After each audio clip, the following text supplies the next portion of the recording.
But ಇದು ಒಂದು fine balance ಮಾಡಬೇಕು.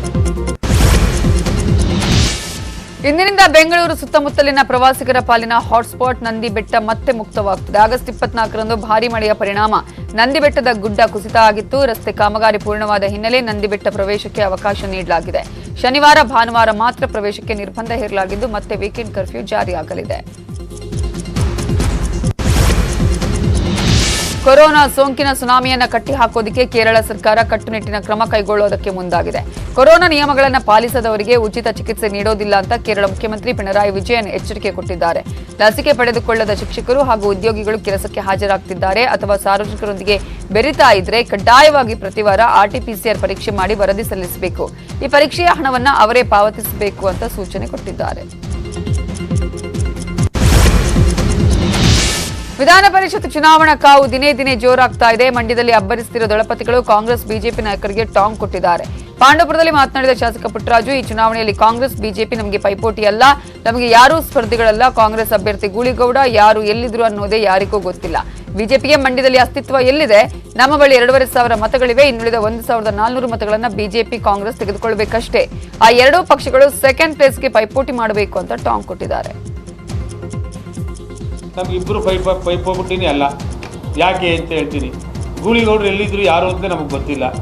ಬಿ ಜೆ ಪಿ ನಮಗೆ ಬೇಸಿದೆ ಅಂದರೆ ಮಂಡ್ಯ ಜಿಲ್ಲೆಯಲ್ಲಿ ಹೇಳ್ರಿ ನೀವೇ ದಯಮಾಡಿ. ಒಬ್ಬರು ಹೇಳ್ತಾರೆ ಕಾಂಗ್ರೆಸ್ ಪಾರ್ಟಿಯವರು ನಮಗೆ ಮಾಡ್ತಾರೆ ಹೇಳ್ತಾರೆ, ಬಿ ಜೆ ಪಿಯವರು ಹೋಗಿ ಹಾರ ಹಾಕಿ ಬೊಕ್ಕೆ ಕೊಟ್ಟು ನಮಗೆ ಮಾಡಿ ಅಂತಾರೆ. ನನಗೆ ಎಲ್ಲ ಪಾರ್ಟಿಯವರು ಓಟ ಬಿ ಜೆ ಪಿಯವರು ಹಾಕೋರೆ, ರೈತ ಸಂಘದವ್ರು ಹಾಕೋರೆ, ಕಾಂಗ್ರೆಸ್ನೂ ಹಾಕೋರೆ.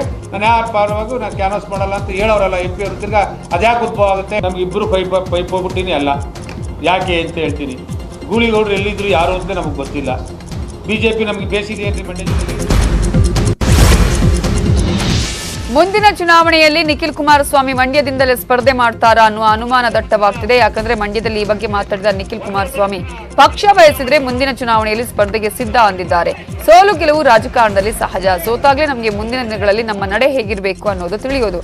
ನಾನು ಯಾವಾಗ್ಲೂ ಕಾರ್ಯಕರ್ತರ ಜೊತೆ ಇರ್ತೀನಿ ಅಂದಿದ್ದಾರೆ.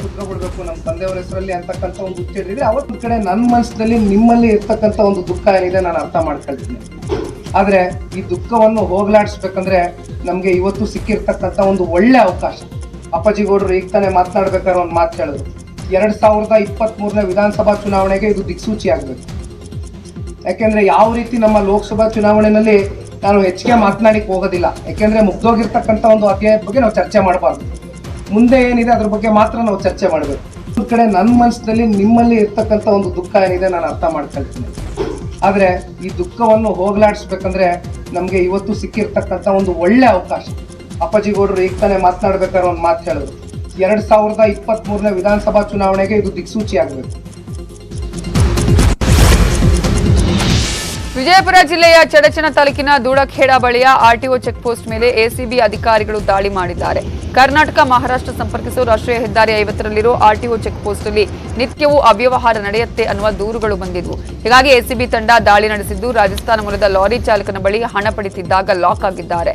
ಎಸಿಬಿ ಅಧಿಕಾರಿಗಳು ದಾಳಿ ಮಾಡುತ್ತಿದ್ದಂತೆ ಚೆಕ್ ಪೋಸ್ಟ್ ನಲ್ಲಿದ್ದ ಹೋಮ್ ಗಾರ್ಡ್ಗಳು ಓಡಿ ಹೋಗಿದ್ದಾರೆ.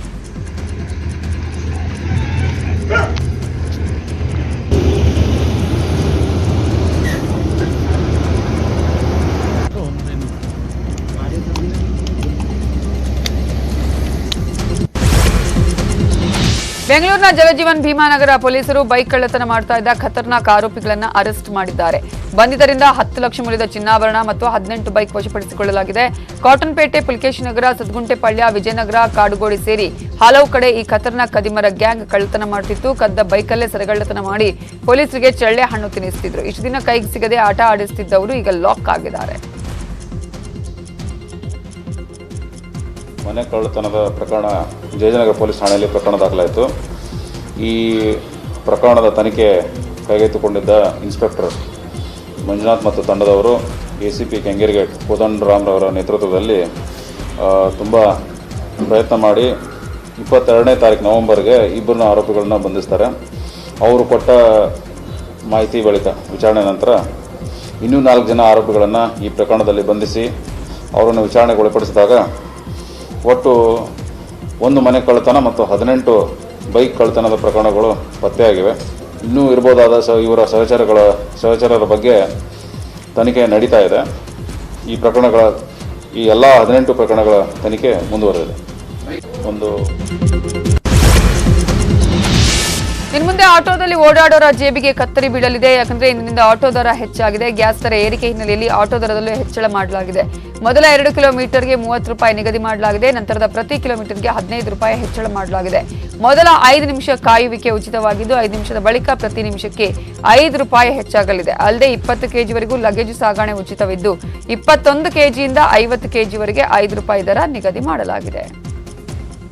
ಆಟೋ ಪ್ರಯಾಣ ದರ ಹೆಚ್ಚಾಗಲಿದೆ. ಅಂದರೆ ಮಿನಿಮಮ್ 25 ರೂಪಾಯಿ ತಂದದ್ದು 30 ರೂಪಾಯಿಗೆ ಹೆಚ್ಚಿಗೆ ಆಗ್ತಾಯಿದೆ. ಅದೇ ರೀತಿ 13 ರೂಪಾಯಿ ಕಿಲೋಮೀಟರ್ ಇದ್ದದನ್ನು 15 ರೂಪಾಯಿಗೆ ಏರಿಸಲಾಗ್ತಾಯಿದೆ. ಕಾರಣ ಅಗತ್ಯ ವಸ್ತುಗಳಿರ್ಬೋದು, ವಾಹನದ ಬಿಡಿಭಾಗಗಳಿರ್ಬೋದು, ಇನ್ಶೂರೆನ್ಸ್ ಇರ್ಬೋದು, ಮನೆಗೆ ಬಳಸ್ತಕ್ಕಂಥ ಅಡುಗೆ ಗ್ಯಾಸ್ ಇರ್ಬೋದು, ಮತ್ತು ಆಟೋಗೆ ಬಳಸ್ತಕ್ಕಂಥ ಗ್ಯಾಸ್ ಇರ್ಬೋದು, ಅದೇ ರೀತಿ ಏನು ನಮ್ಮ ಸಾಲದ ಮೇಲೆ ಬಡ್ಡಿಗಳಿರ್ಬೋದು, ಈ ಎಲ್ಲವೂ ಸಹ ನಮಗೆ ಹೆಚ್ಚಿಗೆ ಆಗಿದೆ. ಜೊತೆಗೆ ದಿನನಿತ್ಯ ತಿಂತಕ್ಕಂಥ ಆಹಾರದ ಬೆಲೆಗಳು ಗಗನಕ್ಕೇರಿದೆ. ತಾವುಗಳು ಪ್ರಯಾಣಿಕರು ಏನು ಆಟೋ ಪ್ರಯಾಣಿಕರು ಸುಮಾರು 60 ವರ್ಷಗಳಿಂದ ನಮ್ಮ ಆಟೋ ಪ್ರಯಾಣಿಕರಿಗೆ ಸಹಕರಿಸಿದ್ದೀರಿ. ನಾಳೆಯಿಂದಲೂ ಸಹ ನೀವು ಆಟೋ ಚಾಲಕರಿಗೆ ಈ ಒಂದು ದರ ಏರಿಕೆ ಆಗೋದ್ರಿಂದ ತಮಗೆ ನಾನು ಸಂಘಟನೆ ಪರವಾಗಿ ಆಟೋ ಚಾಲಕರ ಸಂಘಟನೆ ಪರವಾಗಿ ವಿಷಾದ ವ್ಯಕ್ತಪಡಿಸ್ತೀನಿ. 5 ವರ್ಷಗಳ ಹಿಂದೆ ಗುಡ್ಡೆ ಹೊಸೂರು ಬಳಿ ನಡೆದಿದ್ದ ಹಿಂದೂ ಪರ ಸಂಘಟನೆ ಕಾರ್ಯಕರ್ತ ಪ್ರವೀಣ್ ಪೂಜಾರಿ ಹತ್ಯೆ ಪ್ರಕರಣದ 9 ಆರೋಪಿಗಳನ್ನು ಖುಲಾಸೆ ಮಾಡಲಾಗಿದೆ. ಅಖಂಡ ಭಾರತ ಸಂಕಲ್ಪ ಯಾತ್ರೆ ಮುಗಿಸಿ ಹಿಂತಿರುಗುವಾಗ ಹಿಂದೂ ಪರ ಸಂಘಟನೆ ಕಾರ್ಯಕರ್ತ ಪ್ರವೀಣ್ ಪೂಜಾರಿಯನ್ನ ಕೊಲೆ ಮಾಡಲಾಗಿತ್ತು. ಈ ಸಂಬಂಧ ಸತತ 5 ವರ್ಷಗಳಿಂದ ವಿಚಾರಣೆ ನಡೆಸಿದ ಮಡಿಕೇರಿ ಜಿಲ್ಲಾ ಪ್ರಧಾನ ಸೆಷನ್ಸ್ ನ್ಯಾಯಾಲಯ ತೀರ್ಪು ಪ್ರಕಟಿಸಿದೆ. ಹಾಸನದ ಹೇಮಾವತಿ ಹಿನ್ನೀರಿನಲ್ಲಿ ಬೃಹತ್ ಗಾತ್ರದ ಮೊಸಳೆಯೊಂದು ಕಾಣಿಸಿಕೊಂಡಿದ್ದು ಜನ ಬೆಚ್ಚಿಬಿದ್ದಿದ್ದಾರೆ. ಆಲೂರು ತಾಲೂಕಿನ ಭರತೂರು ಬಳಿ ಪ್ರತ್ಯಕ್ಷ ಆಗಿರೋ ಮೊಸಳೆಯ ಫೋಟೋಗಳು ವೈರಲ್ ಆಗ್ತಿವೆ. ಊರಿನ ಸ್ಥಳೀಯರು ದನ ಮೇಯಿಸೋದಕ್ಕೆ ಹೋಗಿದ್ದಾಗ ನದಿಯ ದಡದಲ್ಲಿ ಮಲಗಿದ್ದ ಮೊಸಳೆ ಕಣ್ಣಿಗೆ ಬಿದ್ದಿದೆ. ಇದನ್ನ ಕಂಡು ಜನ ಬೆಚ್ಚಿಬಿದ್ದಿದ್ದಾರೆ.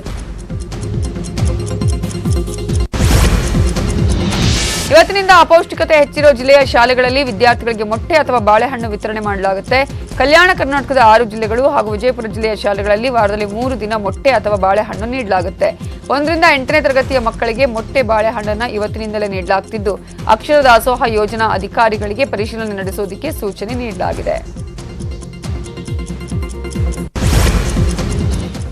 ದೇಶದ ಎಲ್ಲರಿಗೂ ಕೊರೋನಾ ವ್ಯಾಕ್ಸಿನ್ ಸಿಗಬೇಕು ಅನ್ನೋದು ನೆಟ್ವರ್ಕ್ 18 ಆಶಯ. ಫೆಡರಲ್ ಬ್ಯಾಂಕ್, ಅಪೋಲೋ ಸಹಯೋಗದೊಂದಿಗಿನ ನೆಟ್ವರ್ಕ್ 18ನ ಈ ಆಶಯಕ್ಕೆ ದೇಶವ್ಯಾಪಿ ಬಲ ಸಿಕ್ಕಿದೆ. ಎಲ್ಲರಿಗೂ ವ್ಯಾಕ್ಸಿನ್ ಅನ್ನುವ ಜಾಗೃತಿ ಮೂಡಿದೆ ಅಭಿಯಾನವನ್ನ ನೋಡ್ತಾ ಉಳಿದ ಪ್ರಮುಖ 10 ಸುದ್ದಿ ನೋಡೋಣ ಬ್ರೇಕ್ ಆದ್ಮೇಲೆ.